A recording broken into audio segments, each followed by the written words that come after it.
Hello hello hello നമുക്കിതൊരു പഴംപൊരി ആയാലോ? അതിന് വേണ്ടി ഒരു പപ്പടം എടുക്കണം കേട്ടോ. അത് ഇത്തിരി വെള്ളത്തിൽ സോക്ക് ചെയ്യാൻ വെക്കുക. ഒരു 5 മിനിറ്റ് വെച്ചാൽ മതി. പിന്നെ ഒരു മിക്സിയുടെ ജാറിലേക്ക് നമുക്ക് കുറച്ച് മൈദ, പ്രത്യേകിച്ച് അളവൊന്നുമില്ല കേട്ടോ, ഞാനൊരു ക്വാണ്ടിറ്റി ഇങ്ങനെ എടുക്കുന്നത് മാത്രം. കുറച്ച് മൈദ എടുക്കണ്ട്. പിന്നെ അതിൻ്റെ പകുതി അരിപ്പൊടി, എത്രയാണോ മൈദ എടുത്ത് അതിൻ്റെ പകുതി അരിപ്പൊടി, മൈദയുടെ പകുതി കോൺഫ്ലവർ, അത് കുറച്ച് ഇട്ട് കൊടുക്കുന്നുണ്ട് കേട്ടോ. അത് തീർന്നു ആ പാക്കറ്റ്, അപ്പോൾ ഞാൻ കുറച്ച് ഇതൊന്നും ഇട്ട് കൊടുക്കുന്നുണ്ട്. പിന്നെ വേണ്ടത് പഞ്ചസാര, മധുരത്തിന് ആവശ്യമായ പഞ്ചസാര ഇട്ട് കൊടുക്കുന്നുണ്ട്. പിന്നെ കുറച്ച് കളറിന് വേണ്ടി മഞ്ഞൾപ്പൊടി. പിന്നെ ഈ ഒരു സീക്രട്ട് ഇൻഗ്രീഡിയൻറ്റ് പറയട്ടെ, നമ്മൾ പഴംപൊരി വറക്കുമ്പോൾ എണ്ണ കുടിക്കാതിരിക്കാൻ വേണ്ടിയിട്ട് ഒരു പകുതി നാരങ്ങയുടെ നീര്, ഇപ്പം ഞാനിവിടെ പകുതി എടുക്കുന്നുള്ളൂ, ക്വാണ്ടിറ്റി ഉണ്ടെങ്കിൽ കൂടുതൽ എടുക്കാം കേട്ടോ. പകുതി നാരങ്ങയുടെ നീരിലേക്ക് കുറച്ച് ബേക്കിംഗ് സോഡ അതിട്ടിട്ട് നല്ലോണം ഒന്ന് മിക്സ് ആക്കുക. അത് ഈ ബാറ്ററിലേക്ക് ഒഴിച്ചു കൊടുത്തു കഴിഞ്ഞാൽ എണ്ണ കുടിക്കില്ല. ഓക്കെ. പിന്നെ നമ്മൾ സോക്ക് ചെയ്യാൻ വെച്ച പപ്പടമില്ലേ, അതും ഇട്ട് എടുത്ത് വെള്ളം ഒഴിച്ച് നമുക്ക് ഒന്ന് മിക്സിയിലിട്ട് കട്ടില്ലാണ്ട് അടിച്ചെടുക്കാം. ഒരു തിക്ക് പേസ്റ്റ് മാതിരി അടിച്ചെടുക്കാം കേട്ടോ. നമുക്ക് എനിക്കിപ്പോൾ ഇത്തിരി തിക്കായിട്ട് തോന്നിപ്പോൾ ഞാൻ കുറച്ചും കൂടി വാട്ടർ ആഡ് ചെയ്തിട്ട് മിക്സ് ആക്കണ്ട്. പിന്നെ നമ്മൾ ആ ഇതില്ലേ നാരങ്ങയുടെ നീര്, അതും കൂടി ഒഴിച്ചിട്ട് ഒന്നും കൂടി അടിച്ചെടുക്കാം. ഇപ്പം ബാറ്റർ നല്ല തിക്കായി കിട്ടിയിട്ടുണ്ട്. കളറിന് വേണമെങ്കിൽ കുറച്ചുകൂടി മഞ്ഞപ്പൊടി ആഡ് ചെയ്യാം കേട്ടോ, പക്ഷെ കാരണം ഞാൻ ഇട്ടത് മതിയായിരുന്നു. ഒരു നുള്ള ഉപ്പും കൂടി ഇട്ട് കൊടുക്കുന്നുണ്ട്. നല്ലോണം മിക്സ് ചെയ്യാം. ശരിക്കും ഉണ്ടല്ലോ, ഞാൻ ഒഴിച്ച് എത്രയാണോ ഓയിൽ ഒഴിച്ചത് അത്രയും തന്നെ എനിക്ക് അങ്ങനെ തന്നെ കിട്ടിയിട്ടില്ല. അല്ലെങ്കിൽ ഞാൻ എപ്പോൾ വെക്കുമ്പോഴും ഇങ്ങനെ എണ്ണ കുടിച്ച് ഒട്ടും ഉണ്ടാവില്ല. നമുക്ക് പഴുത്ത പഴം നോക്കിയെടുക്കും, പക്ഷെ പഴം അത്ര പഴുത്തിട്ടില്ല. തല്ലി പഴുപ്പിച്ച മാതിരി ചില സൈഡൊന്നും പഴുത്തിട്ടില്ല കേട്ടോ. ശരി, അതാവട്ടെ. ഇനി ഞാൻ ഇന്നിങ്ങനെ കേട്ടോ കട്ട് ചെയ്യണത്, കാരണം കുറച്ച് ക്വാണ്ടിറ്റി അല്ലേ ഉള്ളൂ. അപ്പോൾ ഇങ്ങനെ എടുത്തിട്ട് കട്ട് ചെയ്യാൻ വിചാരിച്ചു. അപ്പോൾ നമുക്ക് ചീനച്ചട്ടിയിലിട്ട് വറുക്കാനും സുഖമാണ്. അല്ലെങ്കിൽ വലിയ നീളത്തിലാക്കണമെങ്കിൽ ഒരുപാട് ഓയിലൊക്കെ വേണ്ടേ. ഇപ്പോൾ വെളിച്ചെണ്ണയ്ക്ക് എന്താ വരാം. അപ്പോൾ നമ്മളിങ്ങനെ ചെയ്യാൻ വിചാരിച്ചു. എല്ലാത്തിനും തൊലി കളയുന്നുണ്ട്. എന്നിട്ട് ഈ ഒരു പഴത്തിന് ഇവിടെ നല്ല നൈസാക്കണം അവിടെ പഴം, അല്ലെങ്കിൽ ഒരു ദിവസം ഞാൻ നൈസാക്കാൻ ഇത്തിരി കട്ടിയിൽ ആക്കി അത് തന്ന് ഇവിടെ പോകുമ്പോൾ വരും. അതൊക്കെ പോട്ടെ. ഞാൻ 2 പഴം എടുക്കുന്നുണ്ട്.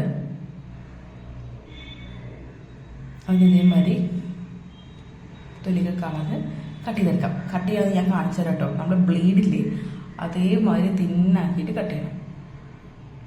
ഓരോരുത്തരും 4ഓ 5ഓ ആക്കിയിട്ട് കട്ട് ചെയ്യുന്നുണ്ട്.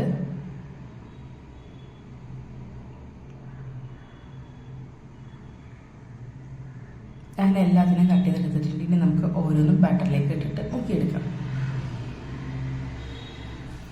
ചീനച്ചട്ടി വെച്ചു. വെളിച്ചെണ്ണ ഒഴിക്കുന്നത്. ഓരോന്ന് അതിലേക്ക് ഇട്ട് കൊടുക്കുന്നുണ്ട്.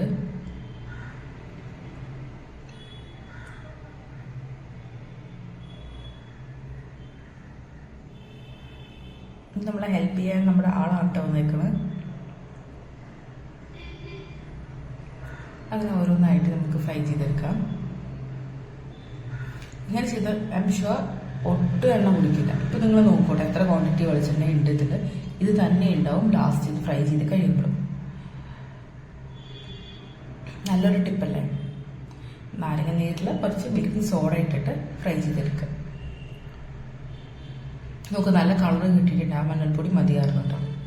നല്ല യെല്ലോ കളറായി കിട്ടിയിട്ടുണ്ട്. ബാക്കിയുള്ള എല്ലാ പഴത്തിലേക്ക് ഇട്ടിട്ട് നമുക്ക് ഫ്രൈ ചെയ്തെടുക്കാം. പിന്നെ ബാലൻസ് വന്ന ബാറ്ററിൽ ഞാൻ എന്ത് ചെയ്തെന്ന് വെച്ചാൽ ഡേറ്റ്സില്ലേ അത് ഫ്രൈ ആക്കി. അത് അടിപൊളിയായിരുന്നു. എല്ലാവർക്കും പഴംപൊരിനെക്കാട്ടി കൂടുതൽ ഇഷ്ടമായത് അതാണ്. നല്ല സോഫ്റ്റ് ആയിട്ടുണ്ട് കേട്ടോ. ഡേറ്റ്സ് വറുക്കുമ്പോൾ ഒന്ന് ട്രൈ ചെയ്ത് നോക്കുക. ബാലൻസ് വരുന്ന ഇതില്ലേ പഴംപൊരിയുടെ മാവ് വെച്ചിട്ട് ഈന്തപ്പഴം വറുത്ത അടിപൊളിയായിരിക്കും. Trust me. കുരു കളഞ്ഞിട്ടാണ് വിട്ടത്, കാരണം എനിക്ക് മോനുള്ളത് കാരണം ടെൻഷനാണ്. അപ്പോൾ ഞാൻ കുരു കളഞ്ഞിട്ടാണ് ഫ്രൈ ചെയ്യുക. അപ്പം അരിപ്പൊടി മൈദയുടെ ഹാഫ് അരിപ്പൊടി, അരിപ്പൊടിയുടെ പകുതി കോൺഫ്ലവർ. അപ്പം നല്ല ഇത്തിരി ക്രിസ്പി ആയിരിക്കും. അതിന് വേണ്ടിയാണ് ഈ കോൺഫ്ലവറും അരിപ്പൊടി ആഡ് ചെയ്യുന്നത് കേട്ടോ. അങ്ങനെ നമ്മുടെ പഴംപൊരി ഓൾമോസ്റ്റ് എല്ലാം കഴിഞ്ഞിട്ട് നമുക്ക് ഡേറ്റ്സിനെ വറുക്കാം. ഡേറ്റ്സ് വറുത്തിട്ട് ഭയങ്കര ഡിമാൻഡാണ്. പിന്നെ ഞാൻ കുറച്ചും കൂടി എടുത്തിട്ട് ഫ്രൈ ആക്കിയിട്ടുണ്ട്.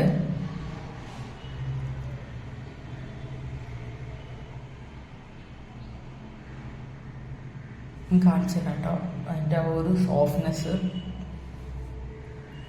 പെട്ടെന്നായി കിട്ടും ആ മാവ് മാത്രം ഒന്ന് ഫ്രൈ ആയാൽ മതിയല്ലോ. അങ്ങനെ നമ്മൾ ഡേറ്റും ഫ്രൈ ആയി കിട്ടിയിട്ടുണ്ട്.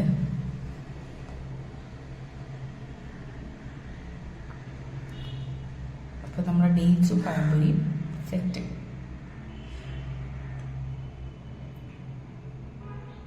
ഇനി നമുക്ക് ഓരോരുത്തർക്ക് കൊടുക്കാട്ടോ. ചിക്കൻ കണ്ടതും ഹാപ്പിയായി. നോക്ക് എത്ര എണ്ണ ഒഴിച്ചു അത്രയും നല്ലതുണ്ട്. ഇത് കുറച്ചൊരു മില്ലി കുറഞ്ഞിട്ടുണ്ടെന്ന് തോന്നുന്നു. അത് ഞാനിങ്ങനെ കോരി എടുക്കുമ്പോൾ ഉള്ള ആ ഒരു ഇതില്ലേ അത് മാത്രം. അല്ലാണ്ട് പഴംപൊരിയിൽ വലിയ ഇതില്ല. പ്ലേറ്റ് വെച്ചത് മാത്രമേ എനിക്ക് ഓർമ്മയുണ്ട്, പിന്നെ ഒന്നും എനിക്ക് ഓർമ്മയില്ല. പിന്നെ ഞാൻ ബാലൻസ് ഉള്ള മാവ് വെച്ചിട്ട് ഡേറ്റ്സിനെ ഫ്രൈ ചെയ്തെടുത്തു. നോക്കുക അതിൻ്റെ സോഫ്റ്റ്, എന്താ സോഫ്റ്റ്, പ്രസ് ചെയ്യുമ്പോൾ തന്നെ അത് ഇങ്ങനെ ഒഴുകി പോവാണ്. അപ്പോൾ ഓക്കെ ബൈ.